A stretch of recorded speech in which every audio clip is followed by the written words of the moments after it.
Hillary's Quick Talk with Hillary Valdez. Hi everyone. Today we're discussing crisis communications. You know, there's emotional collisions going on all the time throughout the world. You know, people have emotional meltdowns, and confrontations. Seems like every day, every second. And there are moments when we disagree with other people. And we get into an emotional tug of war with our feelings, our opinions, and our judgments. They all get tangled up, right? So how do we deal with all of this? And that's what we're going to talk about today. So first of all, it starts with you. What's your emotional temperature? Are you slow burn, angry, frustrated? Are you just happy, bubbling over with joy?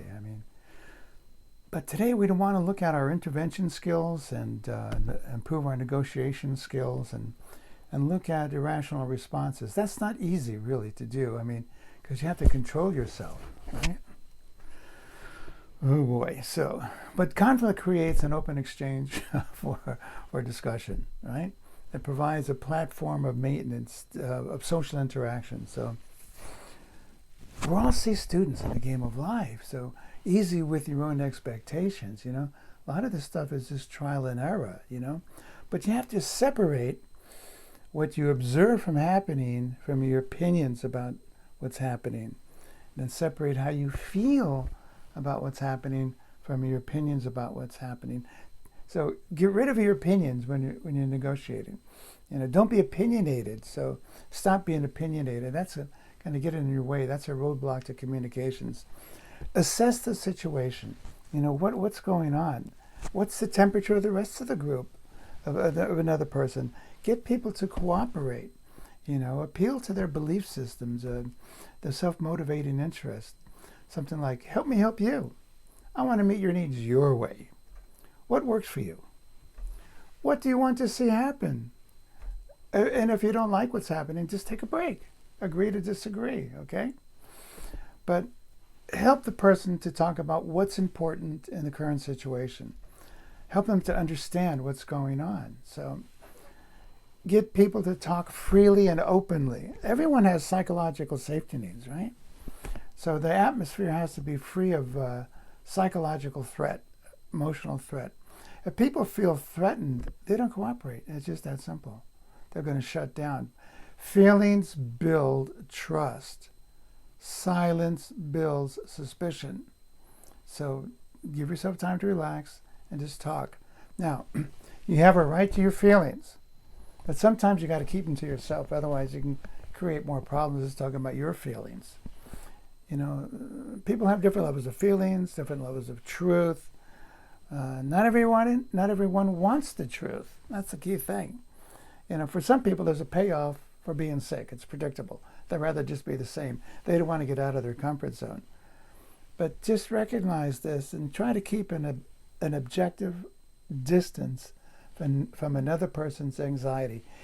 It's their anxiety, not your anxiety. Don't assume another person's anxiety. You got enough to deal with by yourself. Just listen carefully to what the person is saying. So stay focused on the current situation. You're not there to overpower somebody. You're there to kind of stabilize the emotions. It's an emotional dance that's going on. Your immediate goal, limited goal, is to avoid catastrophe.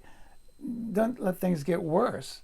And then the next goal is to restore equilibrium.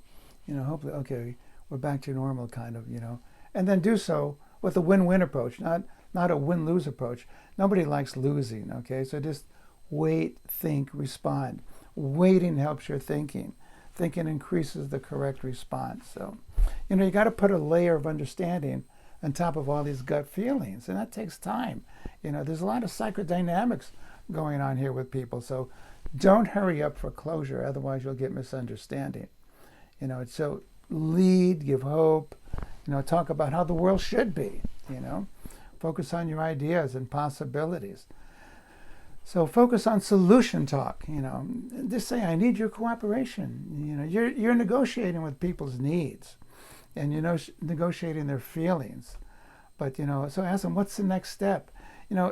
Growth step is difficult because it means changing your behavior, changing your outlook. It's change, maybe even changing your theory. But Don't get into the game of my theory tops your theory. My theory is better than your theory. Just understand the problem. Understand things objectively. Describe how you feel about everything. Ask people for their objectives. So real quickly, let's review. Separate what you observe from happening from your opinions.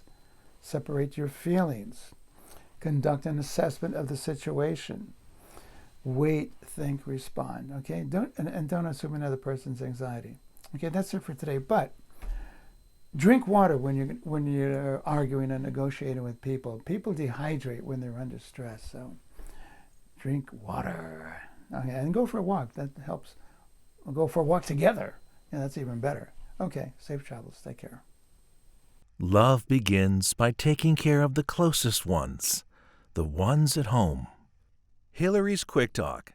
If you like what you saw and heard, click on subscribe and on like.